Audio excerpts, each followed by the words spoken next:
Hi, welcome to the squad. This is Kodayo.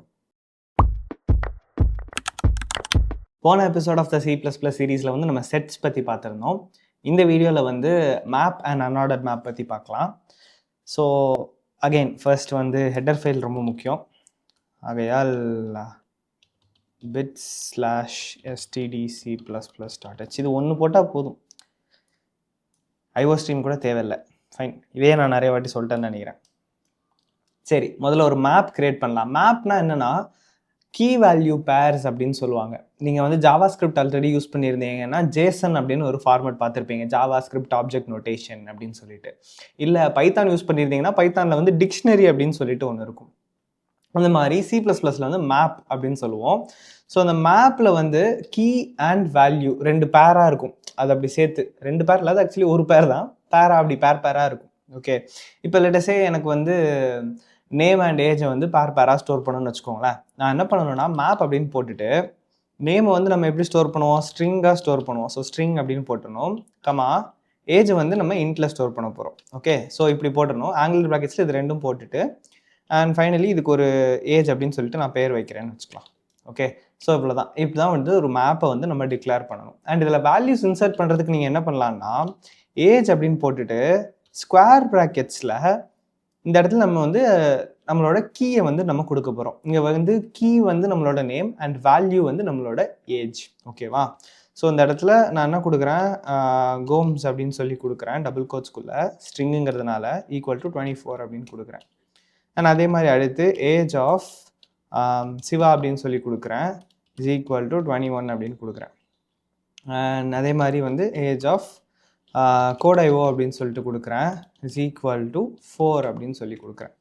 So இப்போ நான் என்ன பண்ணியிருக்கிறேன்னா ஏஜுங்கிறது நம்மளோட மேப்போட நேம் அண்ட் ஸ்கொயர் ப்ராக்கெட்ஸ்குள்ளே நான் வந்து கீ வந்து கொடுத்துருக்கேன். இங்கே வந்து நேம் தான் வந்து நம்ம கீ ஆட்ரிபியூட்டாக யூஸ் பண்ணுறோம். இது வந்து யூனிக்காக இருக்கணும். ஓகேவா?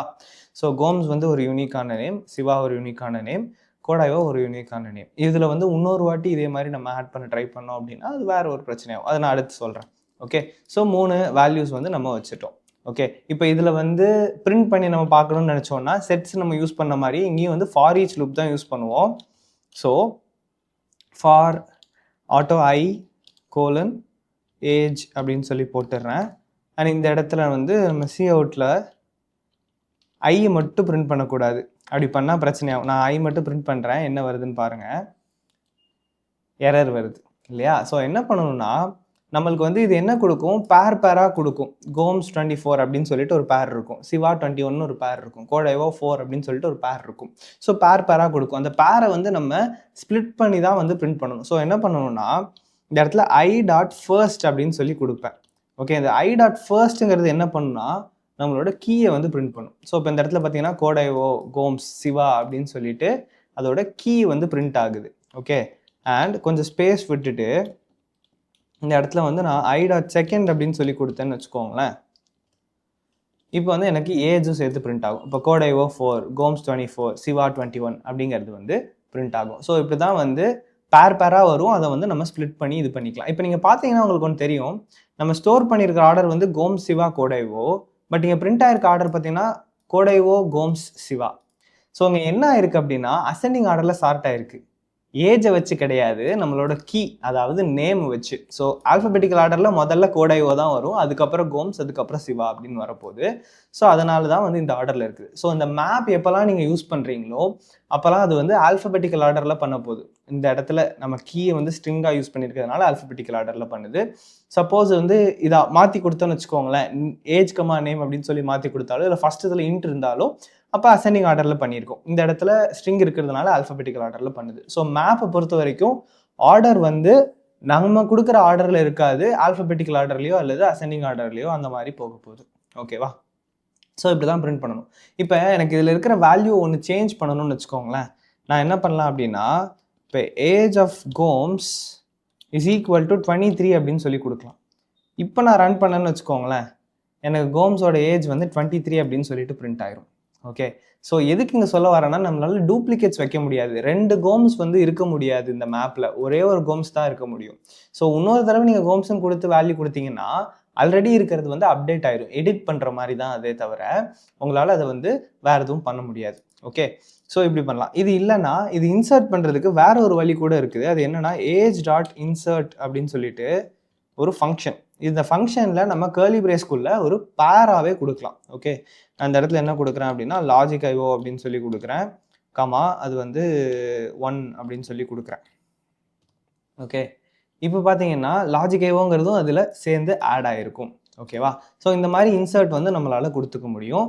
அண்ட் அதே மாதிரி நீங்கள் இரேஸும் கொடுக்கலாம். So age dot erase of நான் வந்து கோம்ஸ்னு கொடுக்குறேன். இப்போ பார்த்தீங்கன்னா அவுட்புட்டில் நம்மளுக்கு கோம்ஸ் இல்லை, கோம்ஸை நம்ம வந்து இரேஸ் பண்ணிட்டோம். ஓகேவா? ஸோ இந்த மாதிரி இன்சர்ட் அண்ட் இரேஸ் பண்ணலாம். அண்ட் அகெயின் உங்களுக்கு வேணும்னா நார்மலாக நம்ம பண்ணுற மாதிரி அதோட சைஸ் அண்ட் எம்டி அது ரெண்டுத்தையுமே கூட நம்ம செக் பண்ணலாம். இப்போ ஏஜ் டாட் சைஸ் அப்படின்னு நான் கொடுக்குறேன்னு வச்சுக்கோங்களேன். ஏஜ் டாட் சைஸ் என்ன வரணும்? ஏஜ் டாட் சைஸ் வந்து 3 அப்படின்னு சொல்லிட்டு வருது. ஏன்னா நம்ம 4 இன்சர்ட் பண்ணோம், ஆனால் கோம்ஸ் வந்து இரேஸ் பண்ணிட்டோம். ஸோ அதனால் சைஸ் வந்து 3 அப்படின்னு வருது.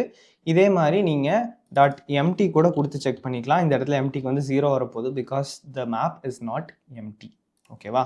ஸோ இந்த மாதிரி நம்மளால் இந்த மற்ற ஃபங்க்ஷன்ஸையும் வந்து நம்ம யூஸ் பண்ணிக்க முடியும். இந்த மாதிரி ஆக்சஸ் பண்ணிக்கலாம் அண்ட் எடிட்டும் வந்து பண்ணிக்கலாம். ஸோ பேசிக்காக இந்த மாதிரி ஆர்டர்டு பேர்ஸாக இருக்கும். ஓகேவா? உங்களுக்கு வந்து நீங்கள் என்ன ஆல்ஃபபெட்டிக்கல் ஆர்டர்னா ஆல்ஃபபெட்டிக்கல் ஆர்டர் அல்லது அசெண்டிங் ஆர்டர்னா அசெண்டிங் ஆர்டர்னு கீயை வச்சு அதை ஆர்டர் பண்ணும் அண்ட் பேராக ஸ்டோர் பண்ணும். இதுக்கு தான் வந்து நம்ம இந்த மேப் அப்படிங்கிறத யூஸ் பண்ணுறோம். ஓகே, இந்த மேப்லேயே இன்னொரு வேரியேஷன் இருக்குது.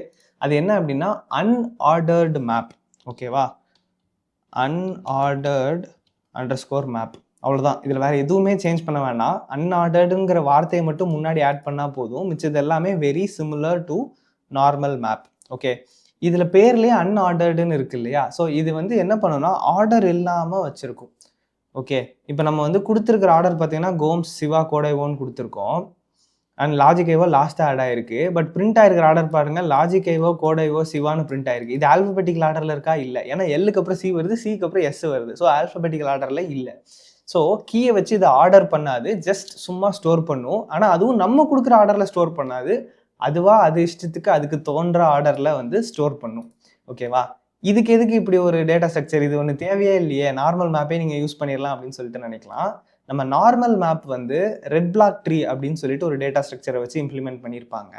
அண்டர் த ஹுட் வந்து அப்படி தான் இம்ப்ளிமெண்ட் பண்ணியிருப்பாங்க. அகைன் டேட்டா ஸ்ட்ரக்சர்ஸ் படிக்கிறப்ப இது உங்களுக்கு கூட கொஞ்சம் பெட்டராக புரியும். பட் இந்த அன்ஆர்டர்ட் மேப் வந்து ஹேஷ் டேபிள் அப்படிங்கிற ஒரு கான்செப்ட் வச்சு இம்ப்ளிமெண்ட் பண்ணியிருப்பாங்க. ஸோ பேசிக்காக இந்த அன்ஆர்டர்ட் மேப் நீங்கள் எப்போ யூஸ் பண்ணணும்னா உங்களுக்கு ஸ்பீடாக இருக்கணும், ஃபாஸ்ட்டாக ரைட் பண்ணிடணும் அப்படிங்கிற மாதிரியான நேரங்களில் இந்த அன்ஆர்டர்ட் மேப் வந்து நம்ம ப்ரிஃபர் பண்ணலாம் மேப்பை விட. ஓகே, பட் எனக்கு ஆர்டர் முக்கியம், ஆல்ஃபபெட்டிக்கல் ஆர்டரில் இருக்கணும்னு நீங்கள் நினச்சிங்கன்னா நார்மல் மேப் யூஸ் பண்ணுங்கள். எனக்கு ஸ்பீடு தான் முக்கியம்னு நீங்கள் நினச்சிங்கன்னா இந்த அன்ஆர்டர்ட் மேப் யூஸ் பண்ணுங்கள். இப்போ சப்போஸ் வந்து நம்ம ஜாவா பண்ணோம்னா ஜாவாவில் வந்து ஹேஷ் மேப் அப்படிங்கிற பேர்லேயே வந்து ஒரு இந்த கலெக்ஷன்ஸில் வந்து ஒன்று இருக்கும். C++ல நம்ம அன்ஆர்டர்ட் மேப் அப்படின்னு சொல்கிறோம். பட் அண்டர் த ஹுட் எல்லாமே வந்து ஹேஷ் டேபிள் வச்சு தான் வந்து இம்ப்ளிமெண்ட் ஆகிருக்கும். ஓகேவா? ஸோ உங்களுக்கு ஆர்டர் வேணும்னா நார்மல், இல்லை அப்படின்னா இந்த அன்ஆர்டர்ட் மேப் யூஸ் பண்ணுங்கள், ஃபாஸ்ட்டாக இருக்கும். மற்றபடி எல்லாமே சேம் தான். அதே மாதிரி தான் வந்து இதுவுமே பிஹேவ் பண்ணும். அதே ஃபங்க்ஷன்ஸ் தான் இதுலேயுமே இருக்குது, வேறு எந்த சேஞ்சும் கிடையாது. ஓகே, ஸோ இதுதான் வந்து மேப். உங்களுக்கு புரிஞ்சிருக்கும்னு நினைக்கிறேன். பேர்ஸாக இருக்குதுன்னா நம்ம இதை ஸ்டோர் பண்ணுவோம். அண்ட் இந்த அன்ஆர்டர்ட் மேப் வந்து நம்மளுக்கு நிறைய இன்டர்வியூ கொஸ்டின் சால்வ் பண்ணுறதுக்கு வந்து ரொம்ப யூஸ்ஃபுல்லாக இருக்கும். அது எல்லாமே நம்ம டிஎஸ்ஏ பிளேலிஸ்ட் வர்றப்போ கூட கொஞ்சம் எக்ஸ்ட்ராவாக பார்க்கலாம். அண்ட் வேறு எதுவும் இதில் டவுட்ஸ் இருந்துச்சு அப்படின்னா கீழே கமெண்ட் பண்ணுங்கள். எவ்வளோ சீக்கிரம் முடியுமோ அவ்வளோ சீக்கிரம் ஆன்சர் பண்ணுறேன். இன்னும் வந்து இட்ரேட்டர்ஸ் அண்ட் ஆல்காரிதம்ஸ் மட்டும் இருக்குது. அது ரெண்டும் நம்ம அடுத்த எபிசோடில் பார்க்கலாம். I think we are almost at the end. அடுத்த இன்னும் ஒரு எபிசோடோடு முடிஞ்சிரும்னு நினைக்கிறேன். அடுத்த எபிசோடில் பார்க்கலாம். டாடா.